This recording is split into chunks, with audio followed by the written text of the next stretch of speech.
Reverse psychology. Why people do the opposite of what you say. Don't think about a pink elephant. What just happened? You thought about it. That's not coincidence. That's psychology. And it's the foundation of something called reactance, the reason people resist pressure and often do the exact opposite of what they're told.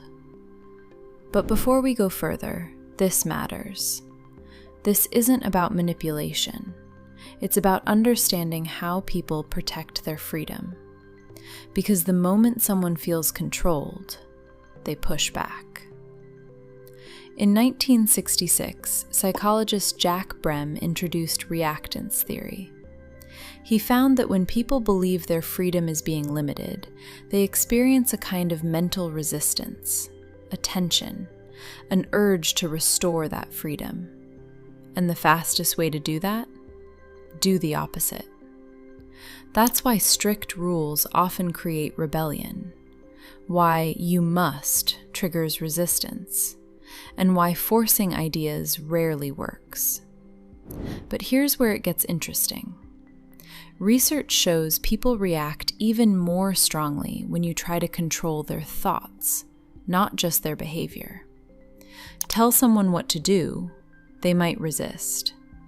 Tell someone what to think, they almost definitely will. Because control over thoughts feels like control over identity, and people will fight that. Another key trigger is controlling language. Phrases like, "you have to," "you must," "you need to." These don't persuade, they create resistance, even if the idea itself is good. So how do you communicate ideas without triggering reactance?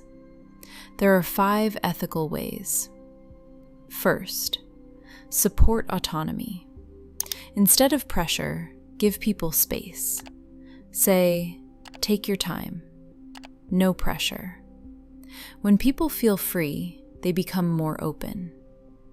Second, play devil's advocate. Instead of pushing your idea, question it. This might not be the best option for you. Now something interesting happens. They start defending the idea for you.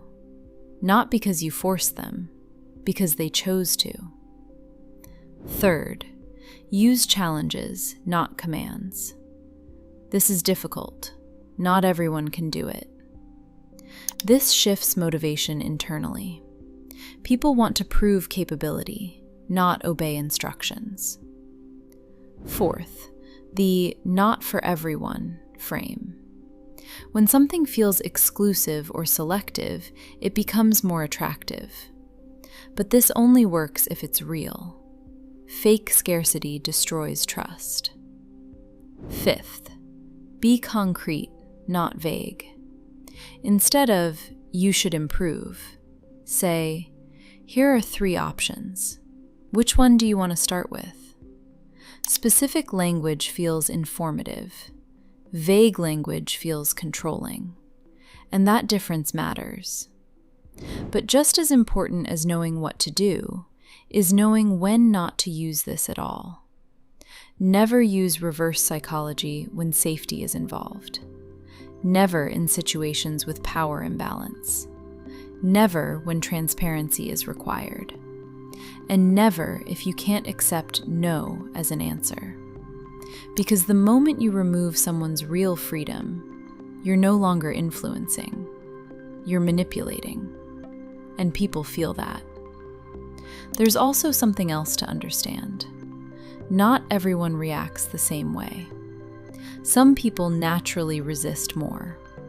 Some cultures value independence more strongly, which means reactance is stronger. So context always matters. Here's the real takeaway. The goal isn't to trick people into agreeing with you. It's to remove resistance. When people feel respected, when they feel in control, when they feel heard, they don't need to push back. And that's when real agreement happens. Not forced, not manipulated, but chosen. Because in the end, the strongest form of persuasion is giving people the freedom to decide. Do you like it? Like and subscribe.